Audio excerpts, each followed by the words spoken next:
আসসালামু আলাইকুম। আশা করি সবাই ভালো আছেন। বাট চারদিকে যেসব রিউমার্স আমরা শুনতেছি, ওইসব শোনার পর থেকে, ওইসব দেখার পর থেকে আমার মনে হয় না ব্রাজিল ফ্যানরা ভালো আছে বা হ্যাপি আছে। আমি এই কথা কেন বলতেছি? ধরুন কার্লো অ্যানচেলত্তি ২০২৬ বিশ্বকাপের স্কোয়াড ঘোষণা করল। বাট নেইমারের নাম বলল না।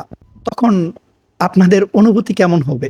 মেন্টালি আপনারা কি এটা মাইনে নিতে পারবেন? আমি এই কথাটা কেন বলতেছি? দেখেন, সিচুয়েশন অনেকটাই ক্রিটিক্যাল। কার্লো অ্যানচেলত্তি নেইমার জুনিয়রকে ডাকবে কিনা? এটা এখন পর্যন্ত উনি ছাড়া কেউ বলতে পারবে না। কার্লো অ্যানচেলত্তি অলরেডি ওনার 90% পরিকল্পনা করে ফেলছে। 90% এর উপর প্লেয়ার উনি সিলেক্ট করে ফেলছে, যাদেরকে নিয়ে উনি ২০২৬ বিশ্বকাপে যাবে। ইভেন রিসেন্টলি কি হয়েছে? আমরা একটা রিউমার্স পাইছি, একটা স্টার্টিং 11 পাইছি। এটা যেই ক্রিয়েট করুক, ESPN আর TNT স্পোর্টস যারাই করুক, তারা একটা ধারণা করতেছে কার্লো অ্যানচেলত্তি ২০২৬ বিশ্বকাপে এই স্টার্টিং 11 নিয়ে যাবে, এই ফরমেশনে যাবে। আর এই যে রিউমার্সটা, যে স্টার্টিং 11টা, ওইটা দেখার পর আপনিও সাপোর্ট করবেন, হ্যাঁ এই স্টার্টিং 11 আমাদের প্রয়োজন আছে। বিশ্বকাপে যদি আমরা এই স্টার্টিং 11 নিয়ে যাই, তাহলে ব্রাজিল হয়তো ভালো কিছু করতে পারবে। শুধুমাত্র এই স্কোয়াডে এই স্টার্টিং 11-এ নেইমার জুনিয়র থাকলে আরও একটু ভালো হইতো। এখন আমি যদি আপনাদেরকে একটু দেখাই কার্লো অ্যানচেলত্তির যেই রিউমার্স, স্টার্টিং 11 নিয়ে যে রিউমার্সটা, ওইটাতে কারা আছে দেখেন। গোলকিপার হিসাবে Alisson, defender Alexsandro, Gabriel Magalhaes, Marquinhos আর মিলিটাও। মিডফিল্ডে ব্রুনো গিমারেস, ক্যাজিমিরো। ফরওয়ার্ডে Vinicius Junior, Matheus Cunha, Estevao আর রাফিনা। টোটাল 11 জন। বাট এখানে টোটাল 11 জন জাস্ট স্টার্টিং 11-এর জন্য। আরও একজন প্লেয়ার কিন্তু এখানে আছে, যার নাম স্পেশালি কার্লো অ্যানচেলত্তি বলছে, স্যার ড্যানিলো। কিসের ভিত্তিতে ওইটা কার্লো অ্যানচেলত্তি জানে। এখন এই যে এই একাদশটা প্রকাশ পাইছে, ওইটা অফিসিয়াল না। আপনারা পেন খেয়েন না, প্যানিক নিয়েন না। এটা জাস্ট ধারণা করতেছে, হয়তো স্টার্টিং 11 এমন হইতে পারে, আবার এমন নাও হইতে পারে, ফরমেশনও চেঞ্জ হইতে পারে। এখন যে স্টার্টিং 11-এর রিউমার্সটা আমরা পাইছি, আমি যদি আপনাদেরকে দেখাই, এখানে গোলকিপার হিসাবে অ্যালিসন, তারপর ফুল ব্যাকে মিলিটাও, আলেক্সান্দ্রো, সেন্টার ব্যাকে মার্কুইনুস, গাব্রিয়াল ম্যাগালহাইস, মিডে ক্যাজিমিরো, ব্রুনো গিমারেস, আর ফ্রন্ট ফোরে রাফিনা, অ্যাস্তেভাও, ভিনিসিয়াস জুনিয়র আর কুনহা। এখন এই যে ফরমেশন, এই ফরমেশন কিন্তু কমন। কার্লো অ্যানচেলত্তির রিসেন্ট যেই গেমগুলা, ওই গেমগুলাতে কার্লো অ্যানচেলত্তি 4-2-2-2-এ কিন্তু খেলাইতেছে, আমরা দেখতেছি। এখন মেন কথা হইতেছে এই যে কার্লো অ্যানচেলত্তির এই ফরমেশন, এই ফরমেশনে খেলেও কিন্তু কার্লো অ্যানচেলত্তি বাজে রেজাল্ট করছে।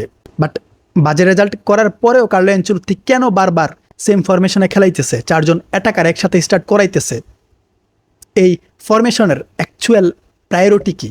দেখেন, এই যে 4-2-2-2 ফরমেশন, এটাকে আপনি ম্যাজিক রেক্ট্যাঙ্গেল বলতে পারেন। এই ফরমেশনে সম্পূর্ণ অ্যাটাকিং ফুটবল খেলানো হয়। এখন কার্লো অ্যানচেলত্তির যে ফরমেশন, ওই ফরমেশনের ভিত্তিতে যদি আমি আপনাদেরকে একটু বুঝাই বা দেখাই, তাহলে দেখেন এই যে অ্যাটাকিং লাইনের এই 4 জন, এই 4 জনের এই যে 2 জন, এই 2 জনের কাজ কি? এই 2 জনের কাজ হইতেছে এরা প্লে মেকার রোলে খেলবে। আর এই যে 2 জন, এরা মেন স্ট্রাইকার হিসাবে খেলবে। নর্মালি আমরা কি দেখি? নর্মালি আমরা যেটা দেখি, একজন অ্যাটাকিং মিডফিল্ডার খেলে, যার জন্য 4-2-3-1 ফরমেশনে যাইতে হয়। বাট কার্লো অ্যানচেলত্তি যখন 4-2-2-2-এ যায়, তখন এখানে 2 জন অ্যাটাকিং মিডফিল্ডার চলে আসে আর 2 জন স্ট্রাইকার চলে আসে। 4-2-3-1-এ কি হয়? 2 জন উইঙ্গার থাকে, একজন অ্যাটাকিং মিডফিল্ডার থাকে আর একজন স্ট্রাইকার থাকে। বাট কার্লো অ্যানচেলত্তির সিস্টেমে 2 জন অ্যাটাকিং মিডফিল্ডার আর 2 জন স্ট্রাইকার। এখন বলতে পারেন উইঙ্গার কই? উইঙ্গার কারা? উইং থেকে যে বল পাস করবে, ক্রস করবে, ওই প্লেয়ারগুলা কারা? দেখেন, এই সিস্টেমে উইঙ্গার ফুলব্যাকরা ওভারল্যাপিং করতে হবে, অ্যাটাকিং জোনে যাইতে হবে, অ্যাটাক করতে হবে, বল ক্রস করতে হবে। আপনাদের মনে আছে কার্লো অ্যানচেলত্তি যখন জয়েন করছিল, তখন উনি একটা কথা বলছিল যে আমি সর্বপ্রথম ডিফেন্সিভ লাইন সলিড করব। অ্যান্ড উনি ওইটা নিয়ে হিউজ কাজ করছে। ওনার টার্গেট ছিল আমরা গোল কনসিড করব না। ইভেন উনি একদিন আগেও কিন্তু বলছে যে টিম সব থেকে কম গোল হজম করবে, কনসিড করবে, এরাই কিন্তু বিশ্বকাপ জিতবে, বিশ্বকাপে ভালো করবে। ওনার টার্গেট ছিল উনি গোল কনসিড করবে না। হ্যাঁ, গোল কনসিড করতেছে, এক্সপেরিমেন্ট চলতেছে এই কারণে। বাট কার্লো অ্যানচেলত্তি যে টার্গেট, আমার মনে হয় এটা নিয়ে উনি সাকসেস। কীভাবে সাকসেস? আপনি যদি ব্রাজিলের ডিফেন্সিভ লাইনে নজর দেন তাহলে আপনি বুঝতে পারবেন কার্লো অ্যানচেলত্তি কেমন ডিফেন্ডার ওনার স্কোয়াডে রাখতেছে। আমার মনে হয় না এমন ডিফেন্সিভ লাইন আমরা ব্রাজিলের লাস্ট কয়েক বছরে দেখছি। এই ডিফেন্সিভ লাইন নিয়ে যদি আমরা চাই অ্যাটাকিং ফুটবল খেলতে চাই, আমরা ভালো রেজাল্ট পাবো ভাই, এটা নিয়ে আমার কোনো সন্দেহ নাই। ব্রাজিলের ডিফেন্সিভ লাইন নিয়ে আমার কোনো ধরনের ডাউট নাই, ব্রাজিলের মিডফিল্ড নিয়ে আমার কোনো ডাউট নাই। আর রাইট নাও অ্যাটাকিং লাইন দেখার পর আমার কনফিডেন্স আসতেছে। বাট এখানে নেইমার জুনিয়রকে চাই, আমাদের আরও একজন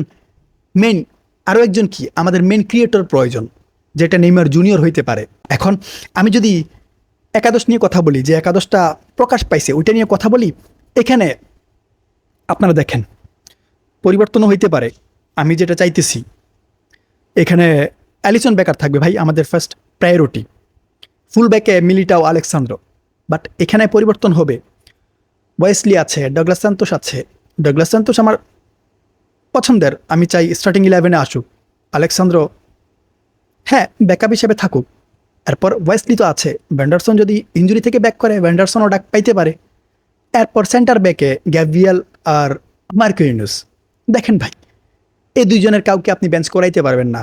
আর আপনাদের মনে আছে এডার মিলিটাওকে কার্লো অ্যানচেলত্তি লাস্ট ম্যাচে কী করছিল? রাইট ব্যাক হিসেবে খেলাইছিল।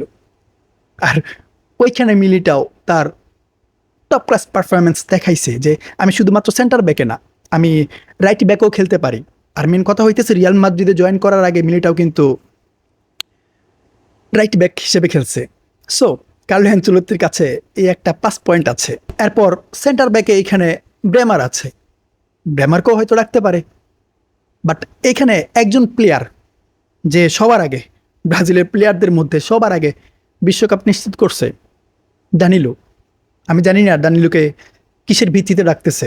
সে ফ্লামিঙ্গোতে পারফরমেন্স করুক, যাই করুক, এর থেকে বেস্ট, এর থেকে বেটার পারফরমেন্স কিন্তু থিয়াগো সিলভা করতেছে, আমাদের ক্যাপ্টেন। আপনি চাইলে থিয়াগো সিলভাকে রাখতে পারেন, দানিলো কেন? দানিলো থেকে বেটার পারফরমেন্স থিয়াগো সিলভা দিতেছে। থিয়াগো সিলভা ব্রাজিলের ক্যাপ্টেন ছিল, তার দায়িত্ব কেমন ছিল ওটা সবার জানা। এখন যদি দানিলো চান্স পায় তাহলে আপনি থিয়াগো সিলভাকেও রাখতে পারেন। বাট না, আপনি প্রত্যেকটা স্কোয়াডে দানিলোকে রাখতেছেন কেন? খেলাইতেছেন না। তাকে যদি নাই খেলান তাহলে বেঞ্চে রাখার জন্য আপনি অন্য প্লেয়ার রাখতে পারেন, যাকে আপনি ইউজ করাইতে পারবেন, যাকে আমাদের প্রয়োজন। এরপর মিডে ব্রুনো গিমেরেস, ক্যাজিমিরো, এই দুজন আমাদের প্রয়োজন আছে। এই দুজনকে ছাড়া বিশ্বকাপ কল্পনাও করা যায় না। এরপর বাকি যারা আছে নতুন, দানিলো, দেন জুয়ালিন্টন, এরপর আন্দ্রে সান্তোস, এরা আসুক।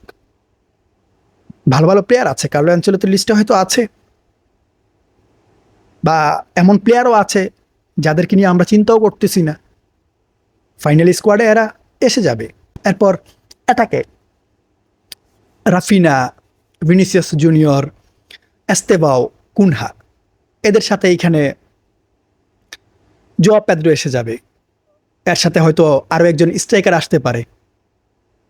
আর লাস্ট মুভমেন্টে যায় হয়তো কার্লো অ্যানচেলত্তি আমাদের সারপ্রাইজ করার জন্য নেইমার জুনিয়রকে নিয়ে আসবে। নেইমার জুনিয়র আসবে ভাই, নেইমার জুনিয়রের প্রয়োজন আছে। আপনারা হয়তো দেখবেন একদম লাস্ট মোমেন্টে গিয়া নেইমার জুনিয়রকে ডেকে ফেলছে। আর নেইমার জুনিয়রকে যদি এখন ডাকে, কার্লো অ্যানচেলত্তির যেই ফরমেশন, ওই ফরমেশনে নেইমার জুনিয়র খুব সুন্দরভাবে সেট হবে। কীভাবে সেট হবে? 4-2-3-1-এ গেলে একজন অ্যাটাকিং মিডফিল্ডার নিয়ে খেলতে হয়, আর ওই অ্যাটাকিং মিডফিল্ডার নেইমার জুনিয়র। এখন একজন অ্যাটাকিং মিডফিল্ডার হলে তার উপর প্রেশার বেশি থাকবে, সে অনেকটা চাপে থাকবে, বিকজ একজনকেই কিন্তু বল ডিস্ট্রিবিউট করতে হবে, চান্সেস ক্রিয়েট করতে হবে, মিড কন্ট্রোল করতে হবে। এখন 4-2-2 ফরমেশনে দুইজন অ্যাটাকিং মিডফিল্ডার বা প্লে মেকার ইউজ করতে পারতেছে। সেই হিসাবে নেইমার জুনিয়রের সাথে যদি কুনহাকে প্লে মেকার হিসেবে ইউজ করায়, তাহলে আমার মনে হয় না ব্রাজিল খারাপ করবে।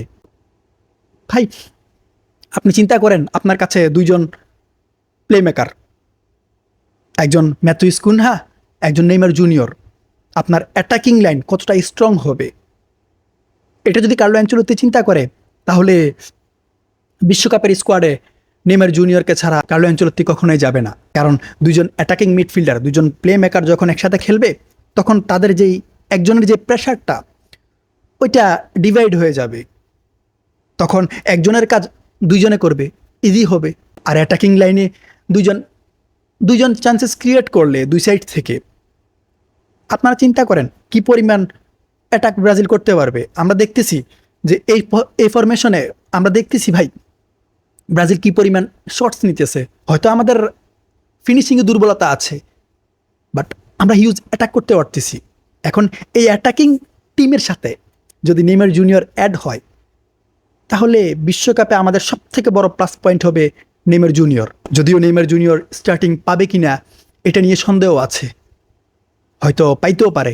তবে একটা ব্যাপার আপনারা ধরে নিন, নেইমার জুনিয়রকে নিয়েই কিন্তু কার্লো অ্যানচেলত্তি 2026 বিশ্বকাপের পরিকল্পনা করবে, এটা আমার মনে হইতেছে। বাট আমরা জানি না কার্লো অ্যানচেলত্তির মাথায় কি চলতেছে। উনি যদি নেইমার জুনিয়রকে পরিকল্পনায় না রাখে, নেইমার জুনিয়রকে ছাড়া 26 বিশ্বকাপে যায়, ওইখানে গিয়ে যদি অঘটন ঘটাইয়া বিদায় নেয় তাহলে সারা জীবনের জন্য কিন্তু ব্রাজিল ফ্যানদের কথা শুনতে হবে, শুনতে হবে। এটা ধরে নিন। ইভেন ব্রাজিলের বড় বড় যেই লিজেন্ডরা আছে এরাও নেইমার জুনিয়রকে চাইতেছে, এরাও নেইমার জুনিয়রকে ছাড়া বিশ্বকাপ কল্পনা করতেছে না। এদের একটাই কথা, নেইমার জুনিয়রের প্রয়োজন আছে। সো আমি হোপ করি কার্লো অ্যানচেলত্তি সবার সাথে বসে সিদ্ধান্ত নিয়েই নেইমার জুনিয়রকে টিমে ডাকবে। তবে আমরা কিন্তু কিছুদিন আগে আরও একটা রিউমার্স পাইছিলাম যে কার্লো অ্যানচেলত্তি অলরেডি 18 জনের একটা লিস্ট, 18-19 জনের একটা লিস্ট মেক করে ফেলছে। এখন কারা আছে ওইটাও আমরা ধারণা পাইছি। যদি এমন কিছু হয় তাহলে সংখ্যা কিন্তু সীমিত। কার্লো অ্যানচেলত্তি যে প্লেয়ারদেরকে বাকি রাখছে 18-19 জনের পর, এর সংখ্যা সীমিত। সো এইখানে নেইমার জুনিয়রকে ঢুকতে হবে। নেইমার জুনিয়রের সামনে যে ম্যাচগুলো আছে ওই ম্যাচগুলোতে নেইমার জুনিয়রকে প্রমাণ করতে হবে, ভাই তুমি আমাকে ডাকতে পারো, আমি ভরসা দিতেছি। আপাতত আমরা হোপ করে বসে থাকি, হোপ নিয়ে বসে থাকি না। নেইমার জুনিয়র হয়তো আমাদেরকে সারপ্রাইজ দিয়ে স্কোয়াডে ঢুকে যাবে, 2026 বিশ্বকাপ খেলবে, বিশ্বকাপে ভালো কিছু উপহার দিবে। সো ওয়েট করেন, সামনে অনেক সিনারি দেখার বাকি আছে।